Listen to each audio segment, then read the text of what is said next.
মই এটাই কথা বিচাৰো যে বিটিআৰৰ ৰাইজৰ মনৰ পৰা দুখবোৰ যাতে আঁতৰি যায়, বেদনাবিলাক আঁতৰি যায়। কোনোবাই আহিলে মোক কয় যে স্যাৰ আমি মাটিৰ কাম কৰিব গলো 47 চনৰ কাগজ বিচাৰে।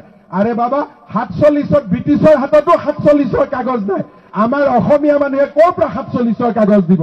কাগজ বিচাৰিব লাগে বাংলাদেশৰ পৰা অহা সকলক। অসমৰ মানুহক কাগজ বিচাৰি পেলাই কোনো লাভ নাই। এই কথাটোকে মই বুজাব খোজো যে আজি আমাৰ অসমখন পৰিৱৰ্তন হৈছে, আগৰ দৰে অসম নাই।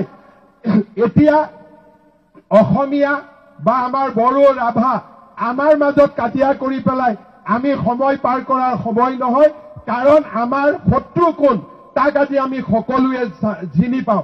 যাৰ কাগজ বিচাৰিব লাগে তাৰ আমি কাগজ বিচৰা নাই।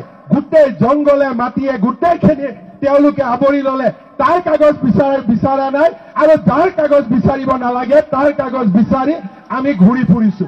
মই এটাই কথা কম, ভাই হিমন্ত বিশ্ব শৰ্মাৰ কাগজ বিচাৰিব নালাগে, বাংলাদেশৰ পৰা অহাজনৰ কাগজ বিচাৰক।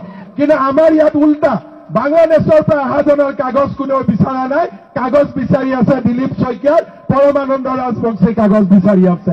এই কথাটো কাৰো কাৰণে ঠিক নহয়, কাৰণ আমি যদি একেলগে নাথাকো আমাৰ জাতি মাটি ভেটি সকলো নোহোৱা হৈ যাব। যোৱা 4 দিন আগতে মই উৰিয়াম ঘাটলৈ গৈছিলো। 10,000 বিঘা মাটি মানুহে কয় যে মোৰ একো নাই কাৰণে মই ইয়াত আহিছো। তেতিয়া মই এজনক সুধিছিলো যে বাবা তোমাৰ একো নাই, ইয়াত তুমি আহিলা, কিন্তু অসমত মই জন্ম হৈ মোৰে বাবাৰ 20 বিঘা মাটি নাই, তোমাৰ 1000 বিঘা মাটি কেনেকে হ'ল? এই হৈছে অসমৰ পৰিৱেশ। আৰু সেইকাৰণে মই ভাবো যে বিটিআৰতো আমি নতুন চিন্তাৰ জন্ম দিব লাগে, যে যাৰ কাগজ বিচাৰিব লাগে তাৰ কাগজ বিচাৰিব লাগে, যাৰ কাগজ বিচাৰিব নালাগে তাৰ কাগজ বিচাৰি সময়